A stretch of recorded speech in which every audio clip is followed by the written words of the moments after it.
குழந்தைங்களா, இப்ப நம்ம முயலும் ஆமையும் கதை பார்க்க போறோம்.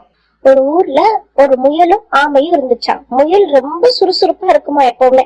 ஆமை சோம்பேறி ஆமையா, எப்பவுமே மெதுவா நடக்குமா, எப்ப பார்த்தாலும் தூங்கிக்கிட்டே இருக்குமா.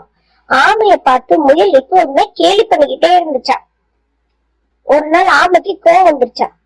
கோவம் அந்த ஆமை யோசிச்சு பார்த்துச்சா, நம்ம இந்த முயல் ஏதாவது பண்ணணுமேனு யோசிச்சான். அதனால அந்த ஆமை என்ன பண்ணுச்சான், முயல் கிட்ட போச்சான். முயலே முயலே, நம்ம 2 பேரும் ஓட்டப்பந்தயம் வச்சுக்குவோமா, யாரு ஜெயிக்கிறாத பாத்துருவோமா அப்படின்னு முயல் கிட்ட கேட்டுச்சான். முயல் சொல்லிச்சா, நீ எப்படியும் தோத்து தானே போற, சரி நம்ம ஓட்டப்பந்தயம் வச்சுக்கலாம் அப்படின்னு சொல்லி முயலும் ஆமையும் ஓட்டப்பந்தயத்துக்கு தயாராயிட்டாங்களாம். முயல் வேகமா ஓடிச்சா. ஆமை ரொம்ப மெதுவா மெதுவா போய்கிட்டே இருந்துச்சான். முயல் திரும்பி பார்த்துச்சா, இந்த ஆமை வரவே வராது, இந்த மரத்தடியில நம்ம கொஞ்ச நேரம் இந்த ஆமைக்காக வெயிட் பண்ணுவோம், ஆமை வந்த உடனே நம்ம ஆமைக்கு முன்னாடி போய் நம்ம ஜெயிச்சிடலாம் அப்படின்னு இந்த முயல் நினைச்சிட்டு இருந்துச்சா. ஆமை மெதுவா மெதுவா வந்துச்சான். அத பார்த்த முயலுக்கு ரொம்ப டயர்ட் ஆயிடுச்சான்.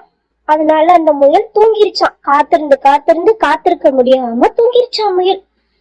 ஆமை முயல் தூங்குறத பார்த்து சிரிச்சிட்டு ஆமை வேகமா போய் அந்த இடத்துல வெற்றி கொடிய நாட்டிருச்சான். முழிச்சு பார்த்த முயல் அதிர்ச்சி ஆயிடுச்சான்.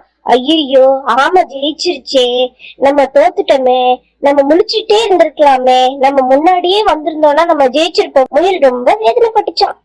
இதனாலதான் சொல்றது குழந்தைங்களா, நம்ம நிதானமா இருக்கணும், விடாமுயற்சி செஞ்சோம்னா நமக்கு வெற்றி கண்டிப்பா கிடைக்கும். பாய் பாய்.